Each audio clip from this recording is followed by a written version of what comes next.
대단원 4 과학과 윤리, 소단원 11 자연과 윤리 첫 번째 강의 진행해 보도록 하겠습니다. 여러분들 이 강의를 수강하기 전에 반드시 교재에 있는 4단원의 인간 중심주의, 동물 중심주의 내용을 복습하고 돌아옵니다.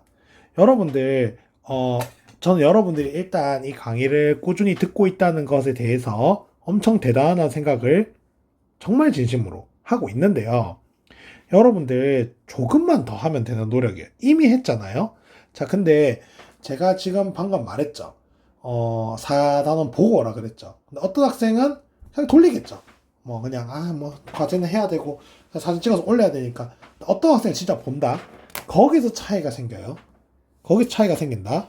여러분 다음 학기 모의고사도 성적 올려야 되고 그리고 내신 윤리학 사항도 올려야 되는데 그게 초석이에요. 반드시 보라고 하면 좀 봐라. 그거 얼마 안 걸려요. 자, 들어가 보겠습니다. 그걸 안 보고 오면 지 수업 이해가 안 됩니다. 자, 인간중심주의부터 가보도록 하겠습니다. 인간중심주의란 인간까지 도덕적 지위가 있고 나머지 개체들은 도덕적 지위가 없다고 보는 입장. 자, 하지만 도덕적 행위의 주체는 어느 중심주의든 인간이다. 우리 앞에서 꼼꼼하게 보았기 때문에 추가적인 내용만 보겠습니다. 자, 먼저 강경한 인간 중심주의가 있고요. 반대로 온건한 인간 중심주의가 있다. 여러분 옛날 사람들은 그냥 다 강경한 인간 중심주의라 보면 돼. 특히 베이컨과 데카르트가 강경한 인간 중심주의자의 대표 주자인데 얘네들은 자연은 그냥 뭐일 뿐이다. 도구일 뿐이다.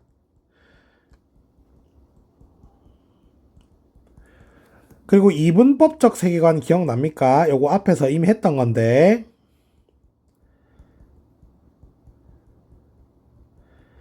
자, 이분법적 세계관을 갑자기 왜 이야기하냐? 인간은 인식 주체고 자연은 인식 대상이니까 인간이 나머지 자연보다 우월하고 자유롭게 사용하고 도구로 쓸 수 있다는 입장이 이분법적 세계관이다. 자, 그리고 옆에 보겠습니다. 이거 좀 심화로 이제 들어간다. 자, 먼저 파란색으로 별표를 하나 치세요. 기계론적 자연관이라는 게 있어. 여러분, 제가 항상 강조하는 게 있잖아요. 반대 개념이 중요하거든? 근데 봐봐. 우리 반대를 한두 개 배운 게 아니야. 과정 반대가 절차. 맞죠? 그리고 지금 최근에 이제 배우고 있는 예술의 반대말은 윤리. 뭐 이런 거 배우잖아요. 내용의 반대말은 형식. 자, 근데 이 기계의 반대말이 뭐냐면, 중요하다.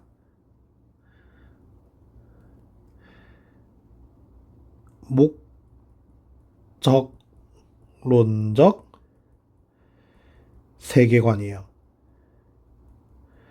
여러분들은 옆으로 적으세요. 나 칸이 없어서. 이거 누구죠? 아리스토텔레스. 이거 좀 벙찌죠?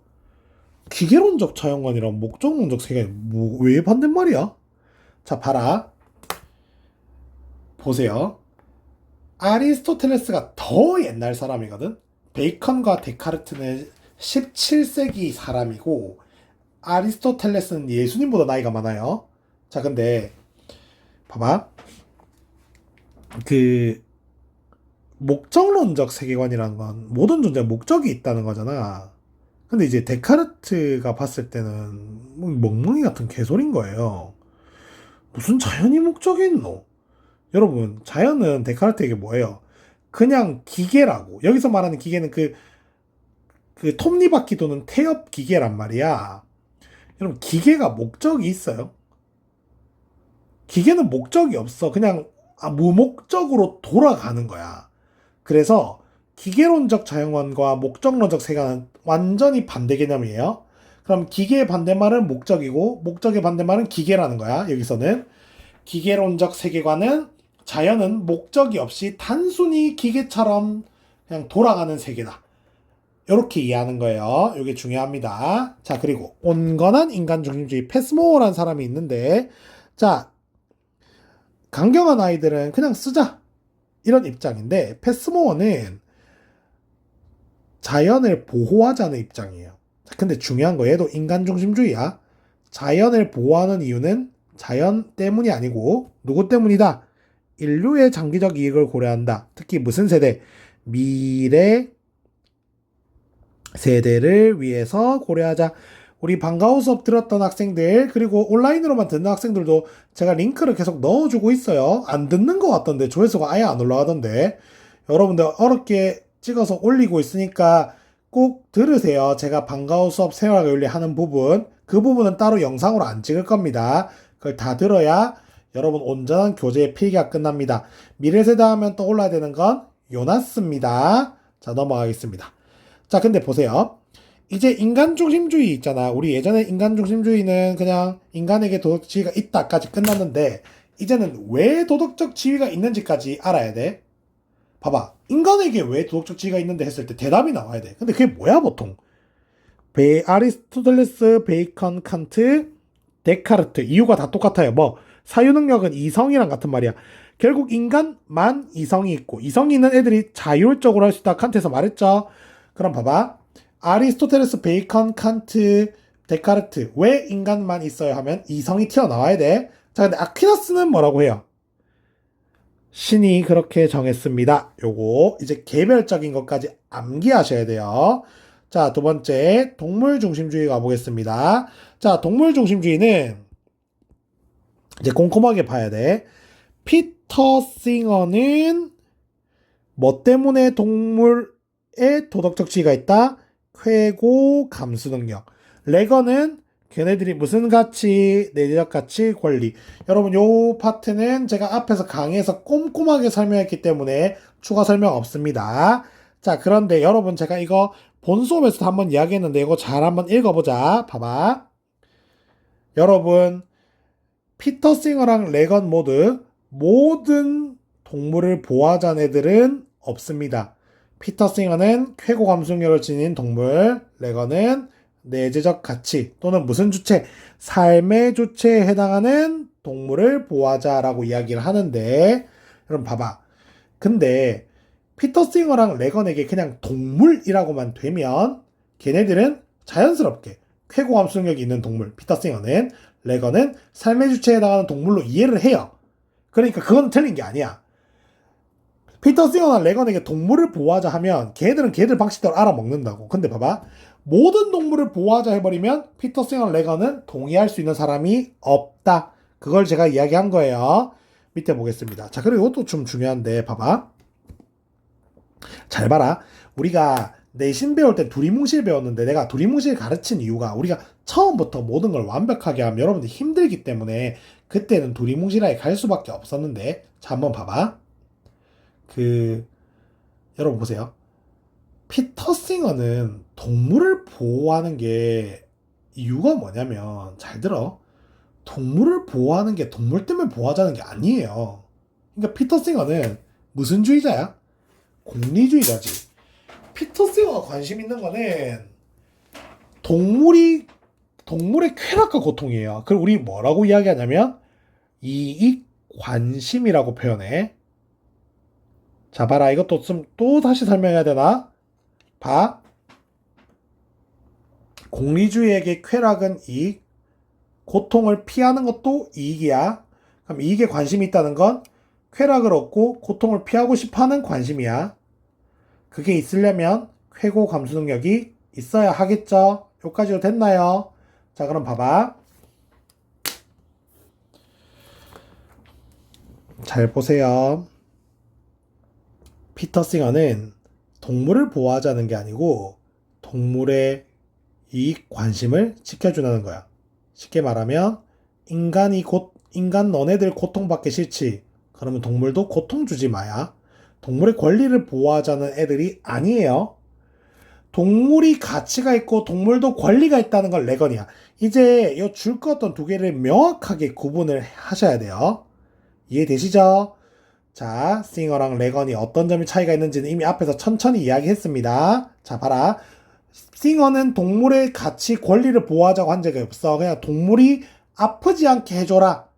레거는 뭐야? 걔들이 가치나 권리가 있으니 수단으로 쓰지 마라. 요거 잘 잡아 놓으시고. 자, 그리고 요 문장도 잘 보셔야 돼요. 요게 시험에 엄청 많이 나오는 문장인데 봐봐. 싱어가 동물을 보호하는 게 중요한 게 아니고 동물을 왜 보호하는지가 시험에 나온다는 거야. 봐봐. 동물학대가 인간학대로 이어질 수 있기 때문에 동물에게 친절해야 한다는 식의 주장은 동물에게 간접적 의무가 있다는 이야기고 그 간접적 의무 때문에 동물을 보호해야 한다는 주장은 누구야? 인간 중심주의, 특히 칸트랑 아퀴나스의 주장이야. 이걸 피했대. 봐봐, 이게 뭔 말이야?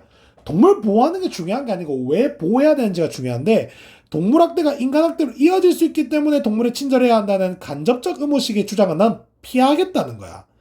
물론 다른 동물에게 친절할 경우 인간에게 친절하게 되는 경우가 많을 수 있죠. 그런 사실에 대해서 부정하는 건 아니에요. 사실을 부정하는 건 아닌데 이게 사실은 아니든 간에 봐봐 나오죠. 칸트나 아퀴나스가 말한 것처럼 동물에게 친절해야 한다는 이유라면 이는 전적으로 뭔 차별주의래? 종차별주의래. 결국 누가 더 중요하니까? 인간종이 더 중요하니까.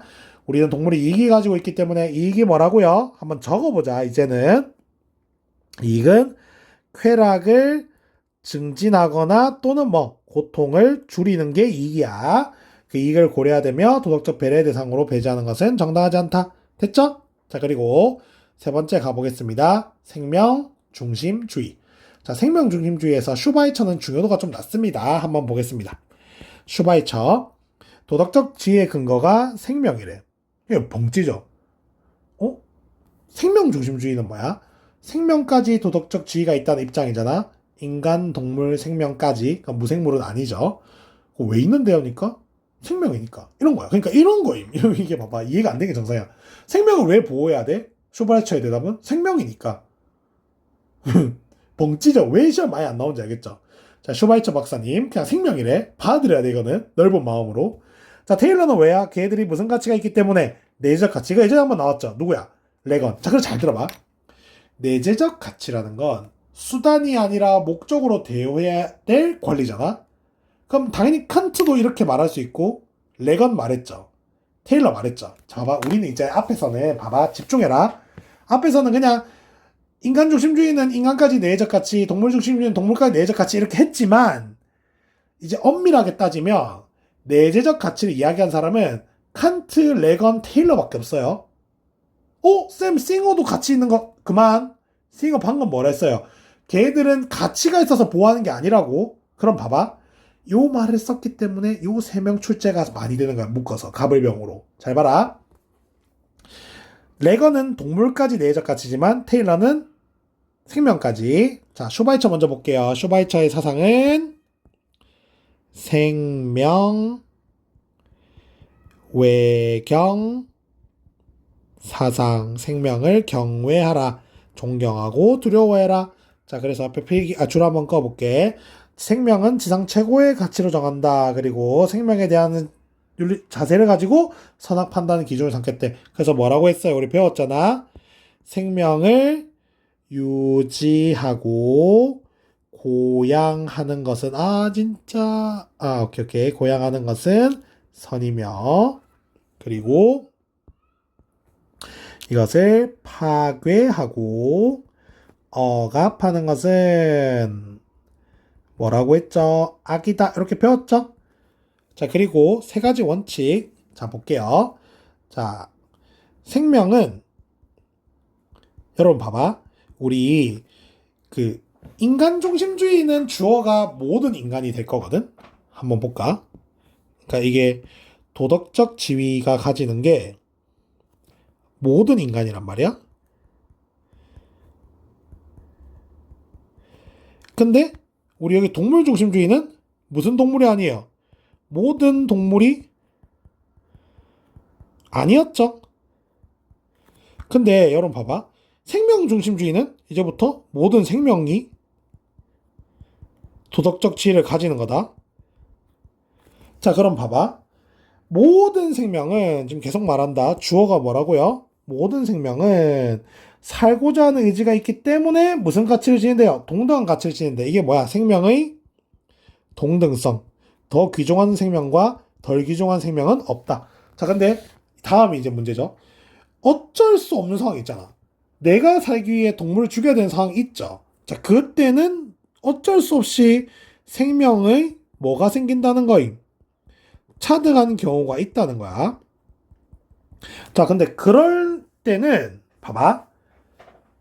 생명이 동등한 게 기본 원칙이에요. 근데 어쩔 수 없이 우리가 생명을 죽이는 경우 있죠. 자, 그래서 생명 자체 차별을 원칙적으로 인정하지 않는데 현실적으로 생명 유지를 위해 다른 생명을 희생하는 경우가 불가피하게 있죠. 근데 봐봐. 원칙적으로 인정을 안 하니까 이거 잘못한 거야. 그래서 불가피한 상황에 대해서 당연하게 생각하는 게 아니라 뭘 해라? 책임을 져라 라고 이야기를 하는 거예요. 자, 그리고 세 번째, 무슨 원칙? 사랑의 원칙. 사랑의 원칙은 앞에 두 원칙의 전제인데요. 우리가 생명을 사랑하니까 동등성을 인정하고 생명을 사랑하니까 차등의 원칙에 대해서는 희생의 전제로 기여한다. 자, 희생에 대해서 책임을 져야 되는 이유가 우리가 생명을 사랑하기 때문이다. 슈바이처 가볍게 정리했고요.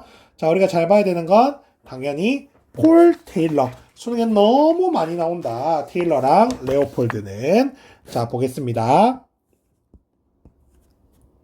폴 테일러.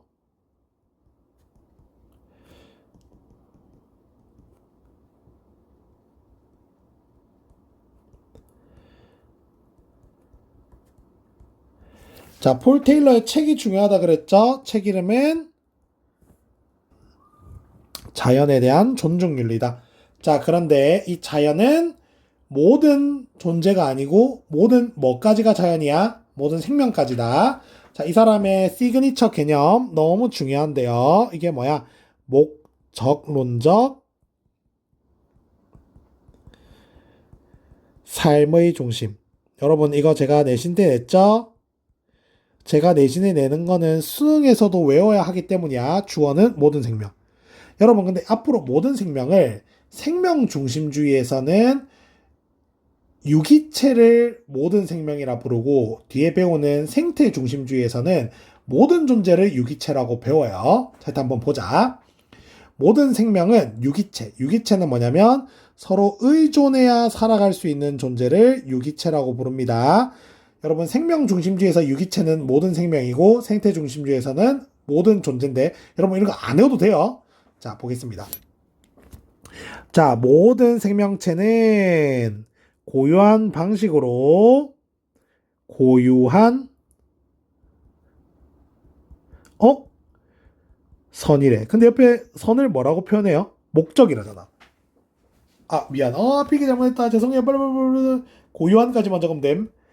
자, 고유한 목적 또는 선을 추구한대. 지금 봐봐.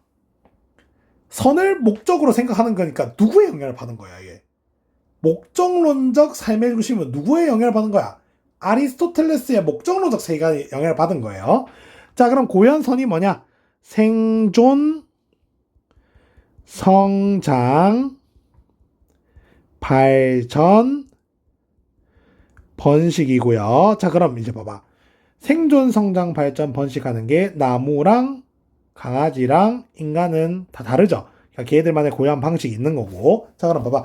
모든 생명체는 고유한 방식으로 고유한선을 추구하는 존재다라는 걸 무슨 론적 삶의 중심이라 부른다? 목적론적 삶의 중심. 목적론적 삶의 중심은 어디까지? 모든 생명까지 그렇게 부르는 거야. 자, 그러면 강아지도 목적론적 삶의 중심이고 나무도 목적론적 삶의 중심이고 인간도 목적론적 삶의 중심이다. 걔들은 무슨 가치를 지닌대요? 내재적 가치를 지닌다는 건 뭘로만 쓰이면 안 된다. 수단으로만 쓰이면 안 된다. 자, 그래 볼게. 인간은 다른 생명체와 함께 지구 공동체를 구성하는 일원이다. 여러분, 이 말을 들었을 때 그냥 벙찌면 안 돼. 우리 전부 다 봐봐. 내가 이런 말 했어. 봐봐. 야, 우리 반 전부 학급 한 명 한 명은 모두 이 학급을 구성하는 일원이야. 라는 거는 무슨 말이에요? 내가 너희보다 낫고 너희는 한심한 애들이야. 이런 이야기를 하는 게 아니죠. 나와 여러분들이 평등하다라는 이야기를 하고 싶은 거잖아. 그래서 인간과 다른 생명체가 모두 공동체의 구성원이라는 건 인간이 다른 생명체보다 뭐 하지 않다는 걸 말하고 싶은 거야. 우월하지 않다는 걸 말하고 싶은 거예요. 자, 그래서 보면 지구 생명 공동체들은 긴밀하게 연결된 복합적인 여러분 나 칸이 없어서 밑에 적을게요. 여러분 연결해 적으세요. 네트워크 연계망이다.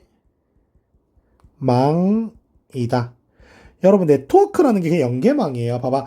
지구 생명 공동체 안에 있는 모든 생명들은 서로 긴밀하게 연결됐고 복합적인 네트워크 연계망이다. 뭐야 이게?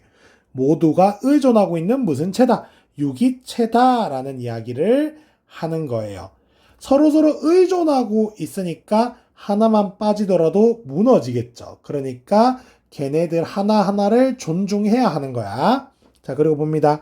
모든 생명체는 의식 유무와 상관없이 생존, 성장, 발전, 번식 등 자기 보존을 향한 목적, 지향적 활동을 한다. 무슨 존재가요? 모든 생명체가. 목적은 뭐라고 부를 수도 있다? 선. 자, 개념 플러스 있던 거기도 하면서 제 교재에 있는 거기도 해서 개념 플러스를 다 박았고요. 별표 3개에 뭐라고 박아놨지 내가? 무조건 암기해라. 야, 이거 외워야 된다. 아, 쌤 안 외울 건데요. 객관식인데요. 안 외우면 못 풀게 낸다고. 그래서 외워야 돼. 그 내신 시험에도 냈던 거야. 자, 봅니다. 첫 번째.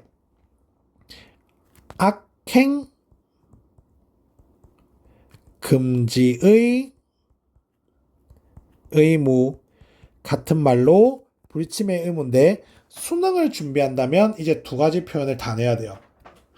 다 외워야 돼요. 한 가지 표현만 외웠을 때 틀리게 출제를 합니다. 반드시 외우세요. 자, 가장 기본적인 의무로 어떠한 생명체도 뭐 하지 마세요. 해치지 말아야 합니다. 자, 근데 불가피하게 해치는 경우가 있죠. 불가피성은 인정하고 그때 나오는 원리가 우선성의 원리야. 자, 우선성의 원리가 뭐냐면 봐봐. 불가피하게 누군가 죽어야 된다면 뭐가 우선인지를 알려주는 거예요. 동물보다는 인간이 먼저고 식물보다는 동물이 먼저겠죠. 그런 원리가 밑에 있어. 요거는 나중에 할 거야. 자, 두 번째. 불간섭의 의무.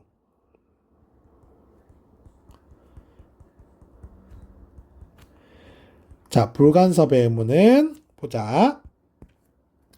개별 유기체, 여러분 유기체는 얘들은 모든 생명, 의존하는 존재, 자유를